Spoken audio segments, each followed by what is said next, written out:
ফের ক্রীড়া ক্ষেত্রে সাফল্য বাঁকুড়ার আদিবাসী ছাত্রীর।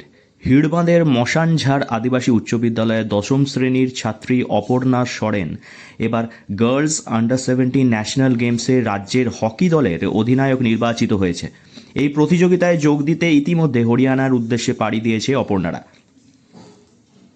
আমি বলছি উনি অনেক বড় হোক, ভালো হোক। আমাদের পরিবারও আমরাই চাইছি যে যেমন ভালো হোক, আর সহযোগিতা দিচ্ছি যে আপনি বাইরের দেশে চলে গেছে, আবার যেমন ভালোভাবে ফিরে আসে খেলাধুলা করে, এটাই চাইছি। অত্যন্ত প্রতিভাবান, কঠোর পরিশ্রমী অপর্ণা সরেনের জন্ম ও বেড়ে ওঠা হিড়বাঁধের প্রত্যন্ত ভুবনডিহি গ্রামে। বাবা জগবন্ধু সরেন কর্মসূত্রে এবং এই মুহূর্তে বাইরে রয়েছেন। মশানঝাড় আদিবাসী উচ্চ বিদ্যালয়ে পড়াশোনা ও হোস্টেলে থাকার সূত্রে হকিতে হাতেখড়ি তার। এর আগে জেলা ও রাজ্য স্তরের বিভিন্ন প্রতিযোগিতায় একাধিকবার সে সাফল্য পেয়েছে বলে জানা গেছে। খুবই গর্বের বিষয়, আমাদের স্কুল থেকে অপর্ণা সরেন আজ রাজ্য হয়ে রাজ্যের পুরো টিমটাকে প্রতিনিধিত্ব করে হরিয়ানা খেলতে গেছে।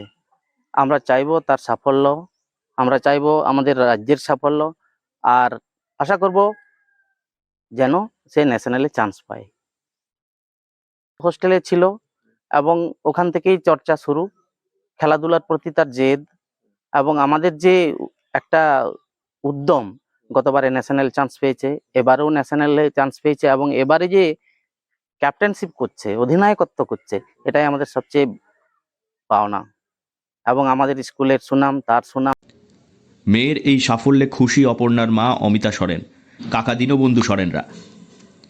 তারা বলেন, মেয়ের জন্য তারা সত্যিই গর্বিত, আর এই সাফল্যের পিছনে সম্পূর্ণ অবদান মশানঝাড় আদিবাসী উচ্চ বিদ্যালয়কে দিয়েছেন তারা।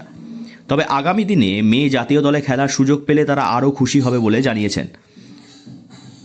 মশানঝাড় আদিবাসী উচ্চ বিদ্যালয়ের শারীর শিক্ষা বিভাগের শিক্ষক রোহিণীকান্ত মুর্মু বলেন, অপর্ণা তাদের স্কুলের ছাত্রী এবং এখানকার হোস্টেলে থেকেই পড়াশোনা করেন এবং ছাত্রীদের জন্য তারা প্রত্যেকেই গর্বিত।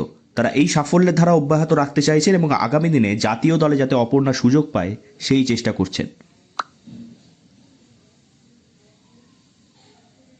বাঁকুড়া থেকে নীলাঞ্জন ব্যানার্জির রিপোর্ট, লোকাল 18 বাংলা।